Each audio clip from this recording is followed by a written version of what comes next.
Hi, Bill Kristol here. Welcome to Bulwark Sunday. Very pleased to be joined by my colleague Lauren Egan, who joined us at the Bulwark about 7, 8 months ago, I think, beginning of the year, right? Yes, and it's been February, yeah. February. Okay, terrific edition. Author of the newsletter, The Opposition. I think I was in favor of calling. There was a big dispute. You were probably a little bit involved in this about not dispute, but question about what to call your newsletter. And I was a big fan of Yeah, who what had were the you idea voting of for? donkey business. Donkey business. I have to give Sam credit for that, but that was also my favorite one. But don't worry, I still slipped it in there. There's I now a saw you have it in the section. bottom part, Yeah, right? yeah, Yeah, yeah, the links. yeah. Yeah, no, I know our guys were a little too earnest. Oh, that wouldn't be good for newsletter or the opposition, but it's been Gotta have some excellent. fun with it. It's done well, and it's been an excellent newsletter. And you are speaking to us from Nashville, where you and your husband now live. And and we were discussing off air. I should congratulate you still on. I did congratulate when you came aboard because I don't know that I knew you went to Vanderbilt. I knew you from a little bit from NBC News and Politico and stuff. Yeah, on last year's fantastic victory over Alabama, Yeah, which I I'm really still riding high on it. I've So it's forgotten how good. amazing. I mean, I remember it in real time. I wasn't watching, but I remember hearing about it that late that afternoon and thinking, "Oh my god!" But I went back and looked. I mean, it was kind of amazing. Vanderbilt's uh, Alabama was ranked number one. I sort of forgotten that, right? And they were 4-0, and Vanderbilt hadn't beaten Alabama in 40 years. And Alabama comes in, and Vanderbilt beats them At 40-35. home, Were you yeah. there? No. I was not. I was in DC and I was actually at a friend's engagement party Oh, and I had to be like, I'm so sorry. I need to go to the bar across the street and turn this game on. I will be back once it's over, but I cannot miss this moment. And maybe that's why we ended up moving back to Nashville after that. Cause I was like, I can't miss that's funny. the next season. So yeah, I've since moved back to Nashville and I've bought season tickets to Vandy's games, which I'm really hoping I don't end up regretting. But we'll see. It's good for your character. You have that Yeah. great high, and then you get back to reality. That's My just one, what being a Vanderbilt sports fan is. Yeah, it's like covering the Democrats, maybe. But we'll Yeah, get to that in a exactly. second. But the my one little story about that is I went to a wedding, and Susan and I went to a wedding in Nashville. I don't know. I guess it was post-COVID, so maybe 3 years ago, something like that. And we it was the weekend that Alabama was playing at Vanderbilt, and they won. Alabama won 62-0. That was a little more typical, honestly, of the Tough. Alabama Yeah. Vanderbilt. And our hotel, the hotel they had a little block of rooms in, was also the hotel where Alabama fans had a massive block of rooms. I don't even know how they got actually a little block of rooms for the wedding party, and we were friends of the wedding. And it was kind of crazy. We got back to the hotel from the wedding at like, 11:30 at night, and it was madness. The That's Alabama the thing, fans, yeah, they're a about being little like out of an control. SEC. That's the thing about being an SEC team is like we can't escape it when we lose too at Vandy because like everyone will still come to Nashville for all the games, so their fans are just like floating everywhere the whole weekend because Nashville's a great place to come visit. People want to come watch the game. Right. So yeah, we get it rubbed in our face when we Yeah, lose, it's but I have a lot of hope for this season. So good. I Well, we wish you hope I don't well. have to eat my words. Yeah, thank We you. I wish you well. appreciate it. We'll be more people will be following Vanderbilt than normal just because of last Yeah, year, right? yeah. So, yeah. Okay, so Democrat, you've been covering the Democrats. You've been writing about their ups and downs. Some people are really pessimistic about their fate. Some people are actually pretty cheerful. And what should we begin with? So just what the biggest thing going on with them right now maybe is redistricting. Do you think? And Yeah, what to totally. do? I think, So yeah. talk about that. Yeah, I think the redistricting stuff is like it's kind of like we don't really know. It's hard to even talk about midterms and like the House Right. landscape right now which is just a weird position to be in because we don't actually really know what those maps are going to look like or what's going to end up happening. I mean, basically the latest thing right now is the Texas special session is going to wrap up in about 9 days, I think. I think it's the 19th. And so, I mean, Greg Abbott can just kind of keep extending this special session. And we're even hearing, from some Democrats that are in the state legislature in Texas that are kind of like, okay, we got to put up a fight, but like, there's only so much we can do. I think in all likelihood, what's going to happen is Texas will go through with these maps. They'll get them passed. There'll be lawsuits, but it's kind of going to set off this whole just like slippery slope madness where then California is going to try and redistrict. And now Trump, JD Vance was just in Indiana this past week, like trying to get them to redistrict. So like, we just don't know. It's hard to even say like what Democrats are in a good position for midterms, it seems like, but like, we don't know what's going to end up happening with these House maps. So people are optimistic because Trump's becoming more unpopular. This big beautiful bill, I think Democrats really feel like is a winning thing for them to run on. But we don't even know like what districts a lot of them are going to even be running in. So that makes, I think, the conversation right now a bit challenging. Do you have the sense that Democrats are pretty united in taking the aggressive fighting mode? They should also do what they can in the states they dominate, though they're hampered by some of these independent commissions they set up because that's what they were in favor of. Do you feel that the fighting side of the Democratic Party, as opposed to the we can't go down this slippery slope with the Republicans side, is predominating?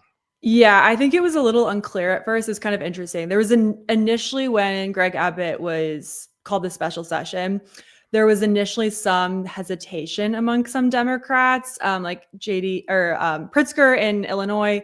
He was kind of like, "Oh, I don't know," and that's really changed. I think the whole party is pretty much on board with, okay, like they keep saying like we can't bring a knife to a gunfight, and most of the parties there's like a few members of the California delegation in the state house that are kind of like, I don't know, like we're the party that's supposed to be opposed to gerrymandering. I feel uncomfortable with this, but those are kind of like outliers. The vast majority of the party is like, okay, this is an existential crisis.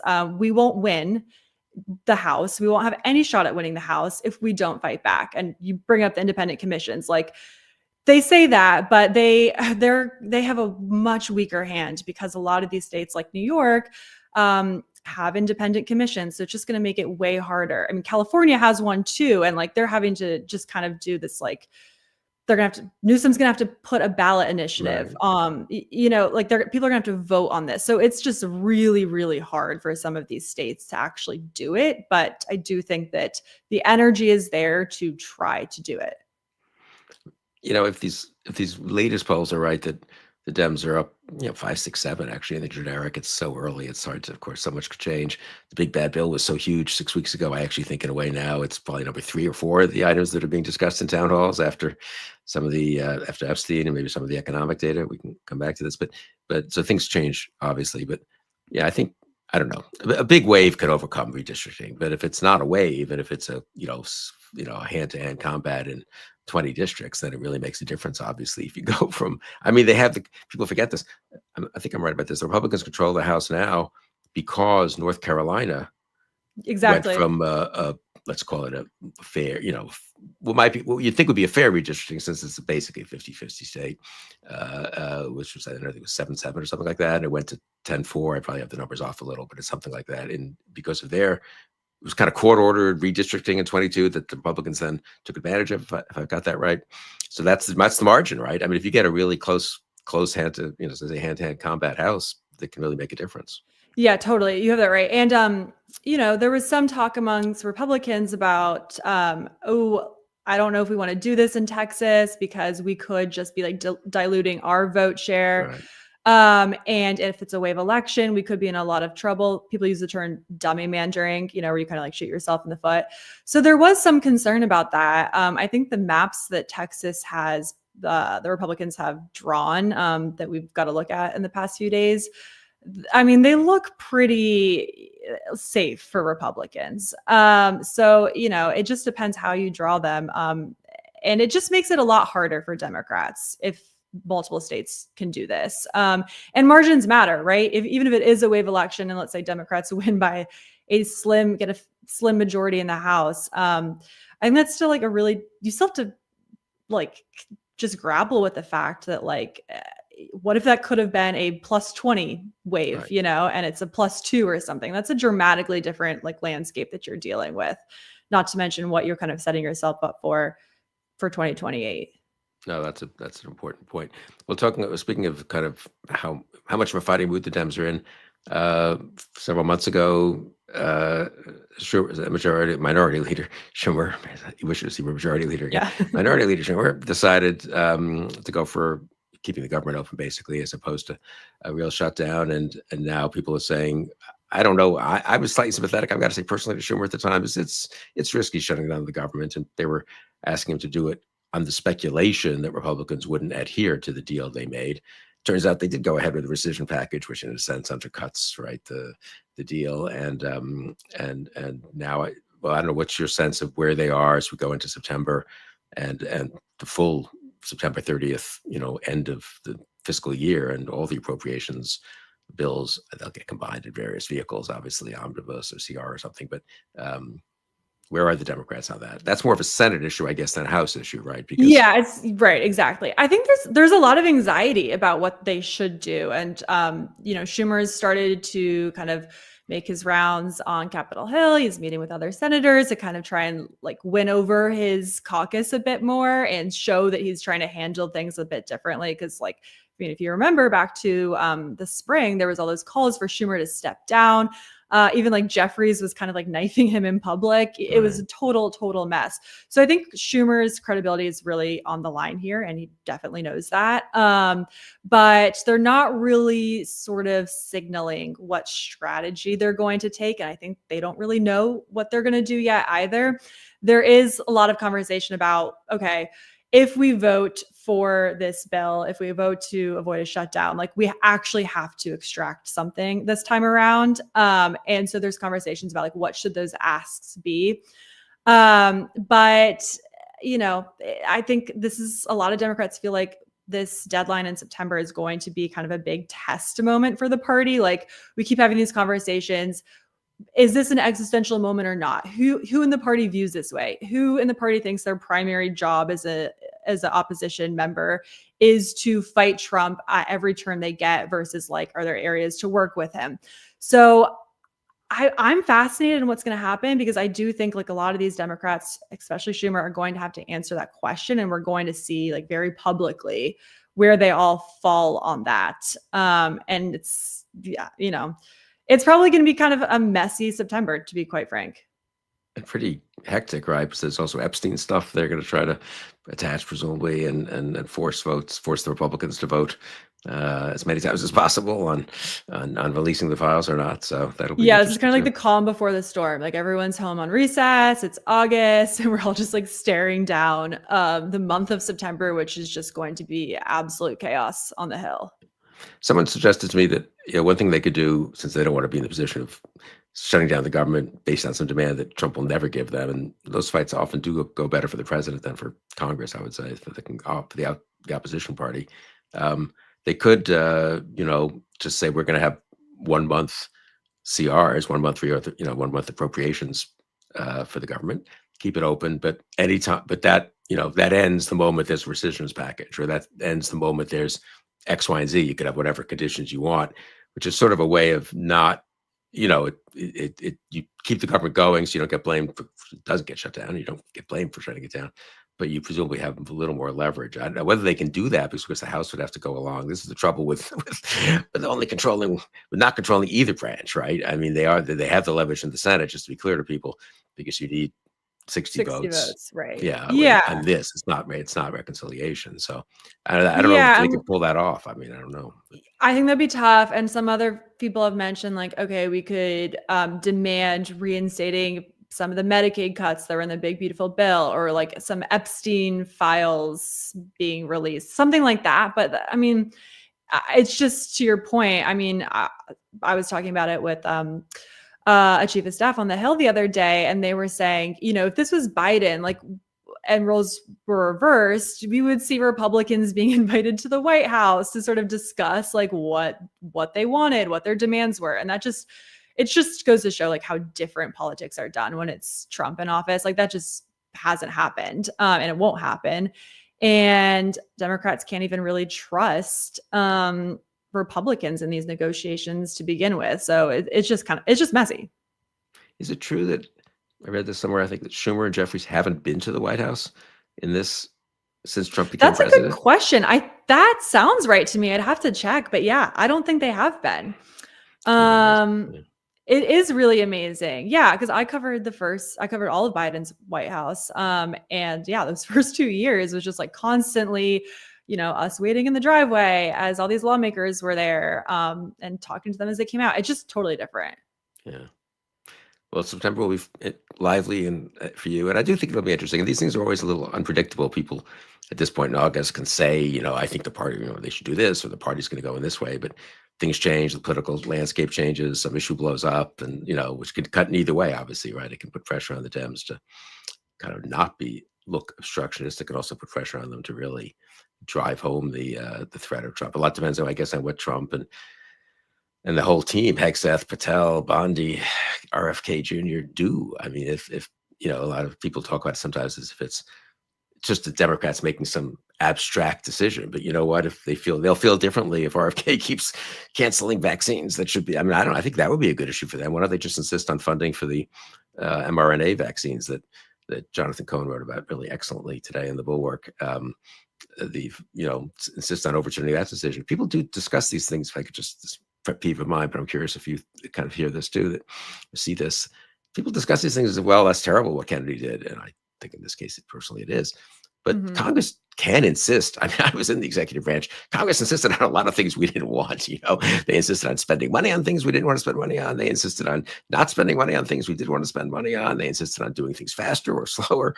I mean, that's all within their appropriations prerogatives. Now it's harder when you're in the minority. It's harder when Trump's president, when the other party controls both houses and the presidency. But I feel like, I don't know. There's a lot. You mentioned Like several they things could they be could doing attack. more. There's more they could Yeah. do, and I wonder if they're thinking a little more imaginatively. Yeah. About things. Yeah. I mean, I think that's like a big conversation and debate in the party right now, because there are people on the Hill who are like, we need to be doing more, and we can't just like roll over on some of these things.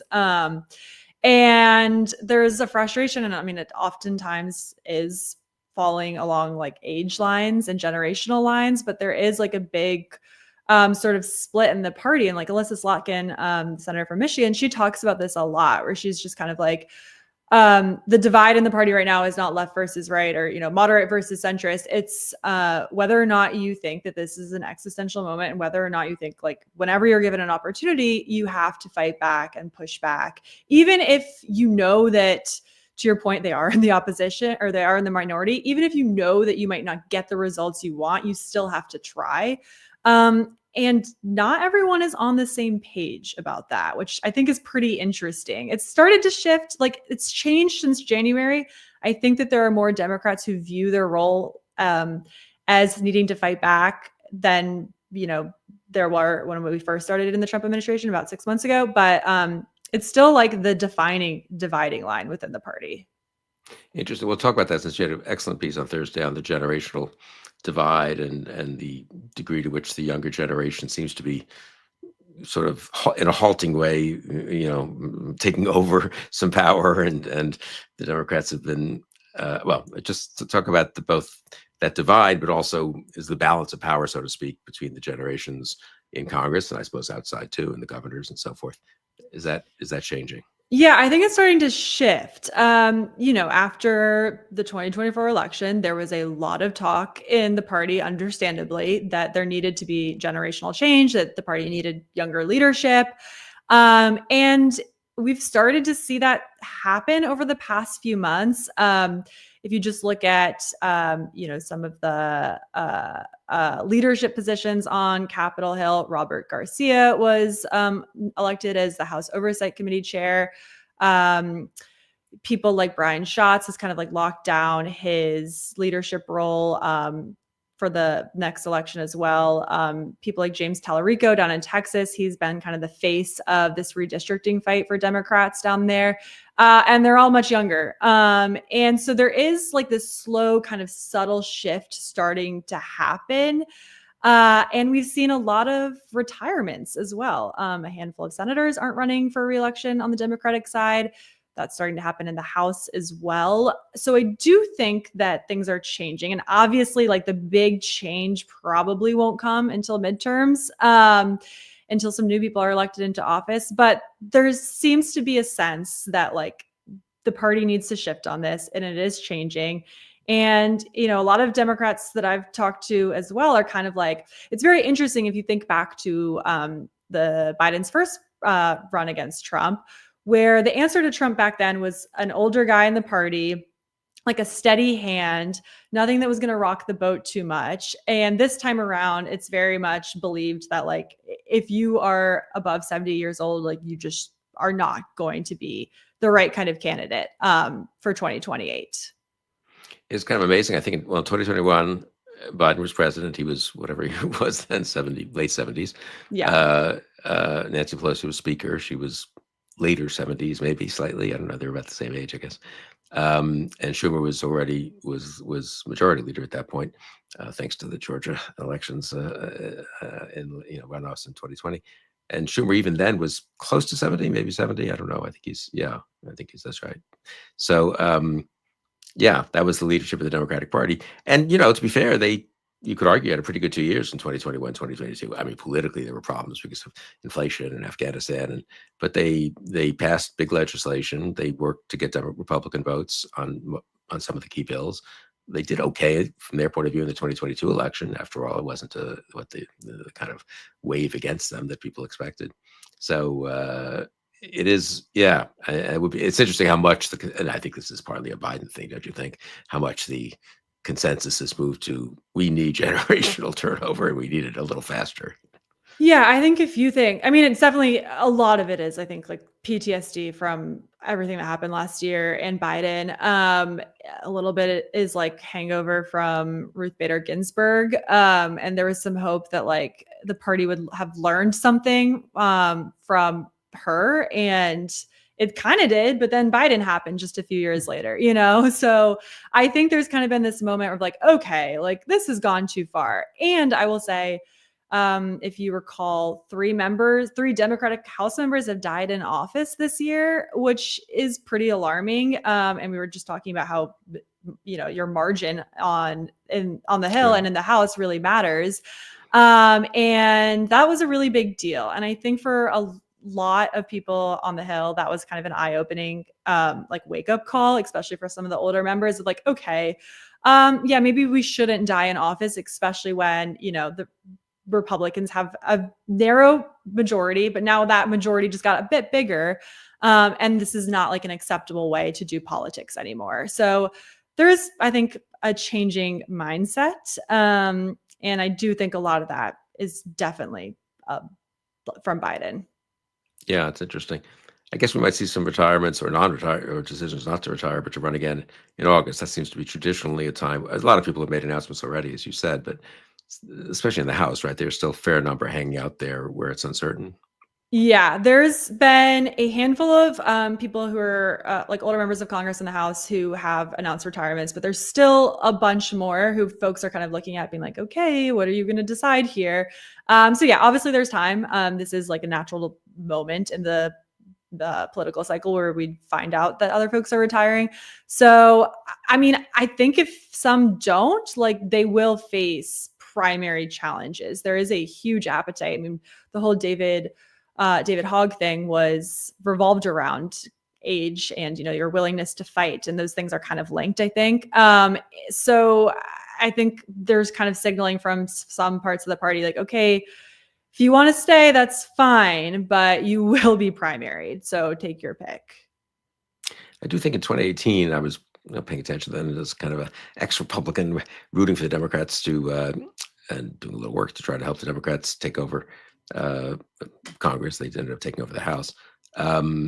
It really made a difference psychologically in some of these districts to have to take 2 who are running for governor right now, Spanberger and Sherrill, who were, they weren't super young, but they were younger and they were also new faces. They weren't political veterans. I do think that really made it. And there were many, many others like that. Obviously, a lot of veterans and others running in 2018, a lot of people from just first-time candidates, especially for the House.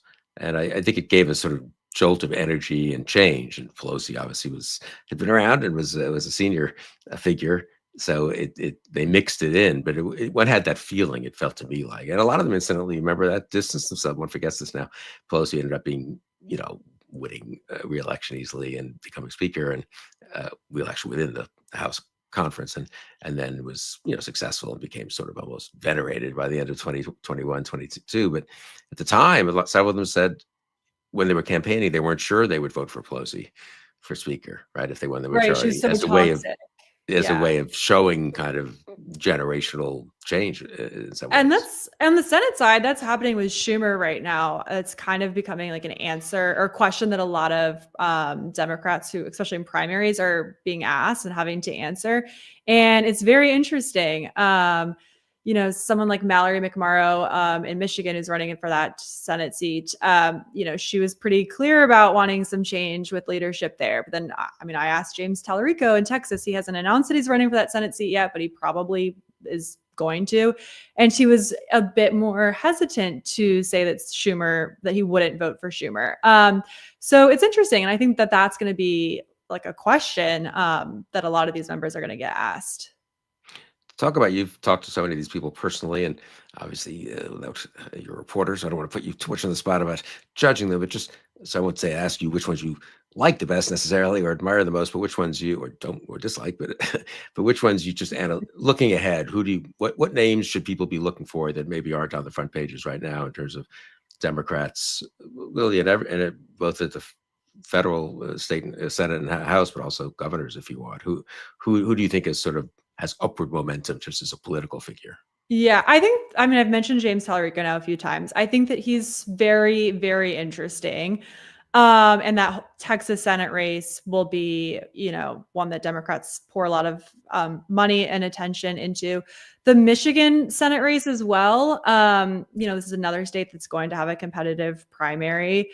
So you've got Mallory McMorrow, you've got Abdul El Sayed, Haley Stevens. I think whoever emerges from that primary is going to be just automatically seen as kind of one of the rising bright stars in the Democratic Party. And, I feel like we haven't talked enough about Jon Ossoff down in Georgia. I just feel like if he's able to pull off a win there again, he's just going to emerge as someone who's talked about as a potential presidential candidate, just given what Georgia is. So I think that those are the folks that are really on my radar. And it feels like right now, like every governor is running for president. Right. But I think, I was watching Andy Beshear a few days ago in South Carolina. I think he's super interesting. But those are the folks I feel like have been out there a decent amount. It's interesting you mentioned Ossoff as someone else who's been around, who's not just an old friend who used to cover the Hill. She doesn't do quite as much anymore, but still follows it very closely. She mentioned Ossoff to me just when we had lunch last week. Sort of, we're having this similar conversation, and I hadn't thought of him honestly much. He's but I guess if he wins, he will have won 2 or 3 times in 6 years statewide. Yeah, and I think he's just like he has an interesting model for how to win in a red state like that, or purple state, and in the South. And this is just like a small anecdote, but I was on an SEC like messaging board talking about the upcoming season a few days ago, and someone was like, Jon Ossoff is like so moderate on everything except for like women's healthcare. And I was like, wow, that's really interesting that's just like his brand that he's really successfully been able to kind of put out there. I just like when we talk about who's going to run for president, who's an up and coming person, he's usually left off those lists. Right. But if he can pull off another win there, and I do think his model is sort of going to be one that will be replicated if he wins in 2028 and beyond. What about this friend of mine also mentioned Ruben Gallego from Arizona? You've interviewed him, I think, and dealt with him a fair amount, right? He's pretty accessible to the press. He's very interesting, and he's just in Iowa this past weekend. He's I didn't know that. That's interesting. Yeah. Well, yeah, it's interesting. A lot of people have been going to Iowa way more than I would have expected, given that it was not first in the nation last time. But it does seem like Iowa is going to continue to play a very central role in the Democratic primary calendar, given just like, I was there, 2 or 3 months ago at this point with Pete Buttigieg, like a bunch of potential 2028 candidates have been going there on the Democratic side. But yeah, I think Gallego's seen as someone who can really navigate this like new media environment and kind of just speak plainly to people in a way that's very effective.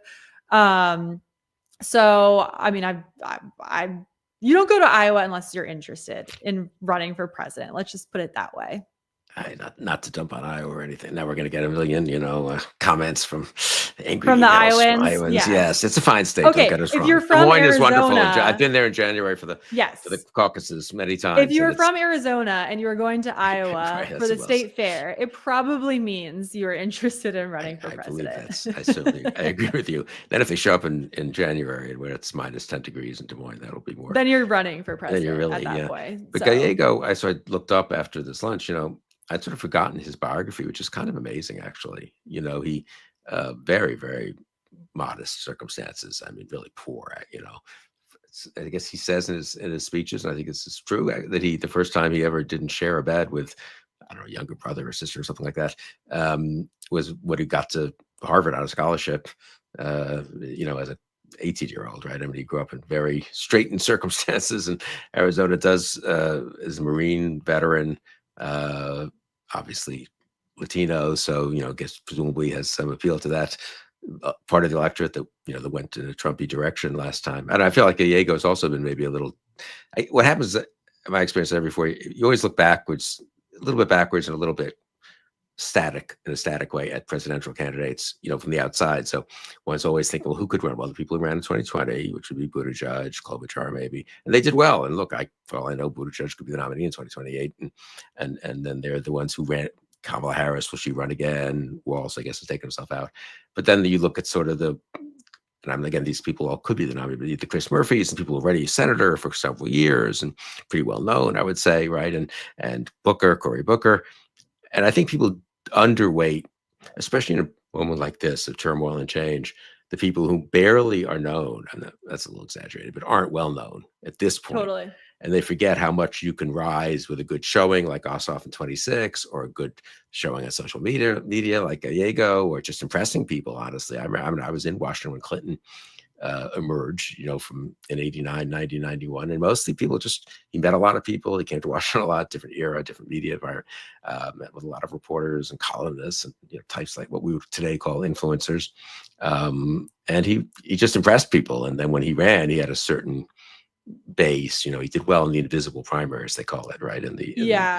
So I don't know, I feel like people it's a natural thing, right? You think of the ones you know best, but you forget how much things can change. Yeah. And I think everything about this moment suggests that whoever emerges in 2028 is going to be like an outsider type candidate. And that doesn't mean that they aren't necessarily in the Senate right now, but it's someone maybe like Gallego who's new there.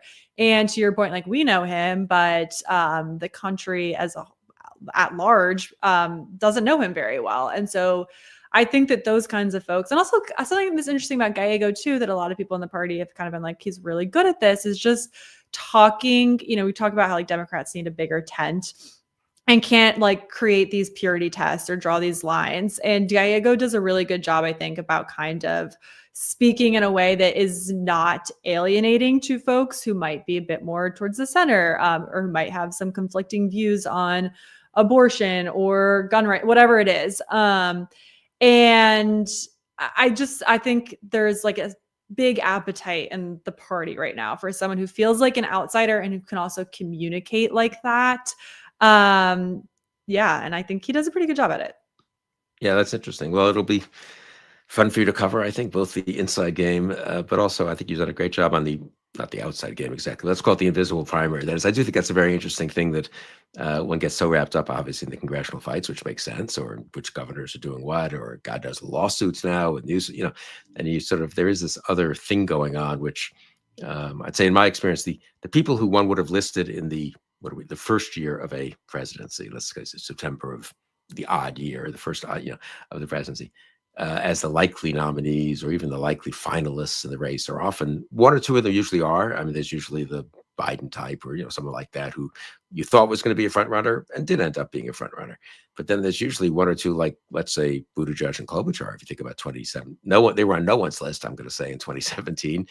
And people forget how close they came really in 2020. A couple of votes in Iowa would have made Buttigieg really a serious contender, and maybe Biden wouldn't have emerged. Did people think Sanders was going to run again and do so well? I don't know. I think they thought that was kind of a one-shot, effort probably. So, yeah, I think we all underestimate just how much changes from that first year, the first September of a presidency for the out party to 2 years later when the real visible primaries campaign starts. Yeah. And with all this generational change that we're talking about too, it just kind of adds this element of sort of unknown and excitement to some of it, because there isn't like a clutch of people who are like the obvious person. It's all kind of relatively unknown folks. Like all the governors who are probably going to run most of them are pretty young too. So I do think that this is going to be like kind of a pivotal changing moment for the party. Well, it'll be interesting in the short term, obviously, and you'll be covering, September, what happens in Congress and what's happening now in August in the recess, but also very interesting over the next couple of years. So, thanks for that really interesting discussion. Thanks for all the good work you do on the newsletter, but also on video and other contributions to the Bulwark. And we'll have to get together again. Maybe the Sunday after. We could tentatively book the Sunday after this year's Alabama Vanderbilt game, and then see what kind of condition you're in. Yeah, right. I'm either like deeply sad or I'm still celebrating. So okay, maybe we'll put that. Maybe we'll do the week later then, or something like that. There you go. Don't want to yeah. Anyway, thanks so much for joining me today on Bulwark on Sunday. Thanks, Bill. And thank you all for joining us.